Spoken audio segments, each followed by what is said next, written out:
Hey everybody, welcome to the Gaming X. Today we're taking a look at Nintendo Switch exclusive Party Planet. So this was developed by Mastiff Games and it's going to see release on December the 12th in a physical form at GameStop in the United States and EB Games in Canada. A digital version will also be available to download from the Nintendo eShop priced at $39.99.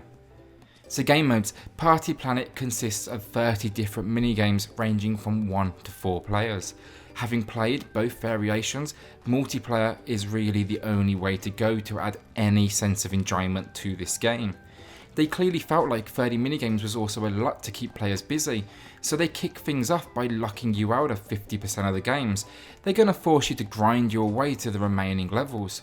Unfortunately though, very few of these games are enjoyable enough to warrant multiple playthroughs, and by the time you've unlocked the later levels, you're going to be fed up of 80% of the minigames included here. All game modes are consistently basic and points are rewarded on a bronze, silver, gold reward scheme, and honestly, playing these games would feel out of place on the iPhone or Android store. You're going to see multiple clones additionally, from a goldfish take on the Flappy Bird genre, to Doodle Jump, to Sumo, to an Asteroids clone where somehow they've messed up the controls. I also never thought I'd be talking about Snake in 2017 on the Nintendo Switch, but again, even here the controls are a mess. Of course, there is some originality in here, such as a Viking control input game, a split screen and downright frustrating running game where you're going to control both the top and bottom screen. I don't know who thought this was a good idea, but it's really not. And then finally a golf game where you're going to want to break your Nintendo Switch.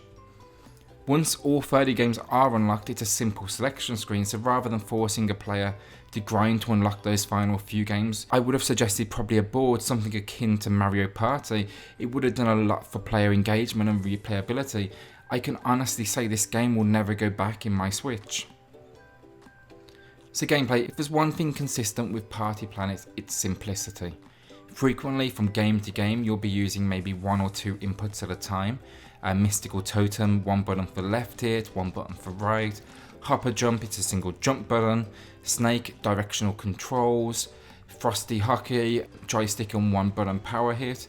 Yet somehow they've managed to mess this up. It's like they've added additional controls or made them further complicated to build on the challenge, but inadvertently stripped away all joy you can find in the games.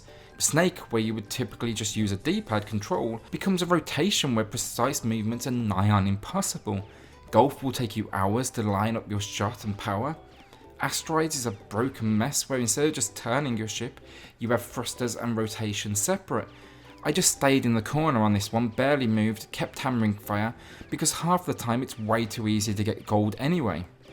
Replayability just doesn't exist here except for the forced grinding. The game's doing this to add to its longevity and try and force you to think you're having a good time.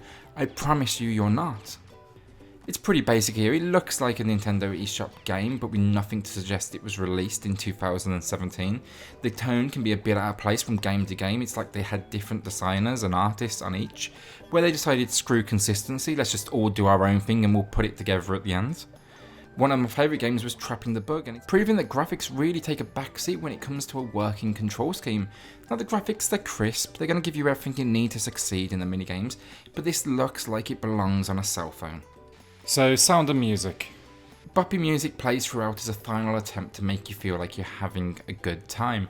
Now, I've already forgotten what it sounds like honestly, but I know it was just adding to my frustration as controls continued to fail on me. Now, you know, it's fun, it's a party game vibe, it's everything you'd anticipate from the music for this game.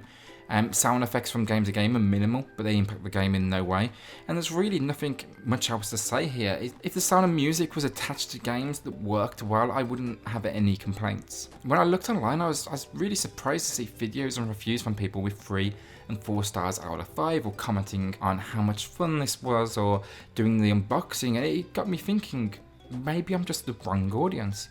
You know, but I always loved Mario Party though, and similar titles. I decided to share this one with my family members, and they made the exact same complaints, and they still ain't talking to me after making them play this for little under an hour.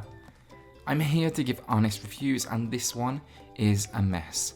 It's a collection of cell phone games or straight copies of some of the more popular ones with broken controls for the large part. Replayability is non-existent, and any small amount of joy you might find in 10% of the game will be beaten out of you, as the game makes you grind to open later levels. And priced at $39.99, it's an astronomical investment for what you get. There's also some poor design decisions as well, where, for example, they could have taken advantage of the touchscreen controls, but they haven't incorporated them at all. Honestly, I would struggle to recommend this at $10. Go dust off an old copy of Mario Party, or if that don't work, go and buy a board game. At least that way you'll have some feeling of success as you move around the board, and you already know the controls ain't broken. The Gaming X gives Party Planet a 2 out of 10. Guys, if you like what you saw today and you want more honest reviews in the future, then please hit subscribe. We are here to give you the best in Xbox One, PS4 and Nintendo Switch reviews and news. Thanks again for watching.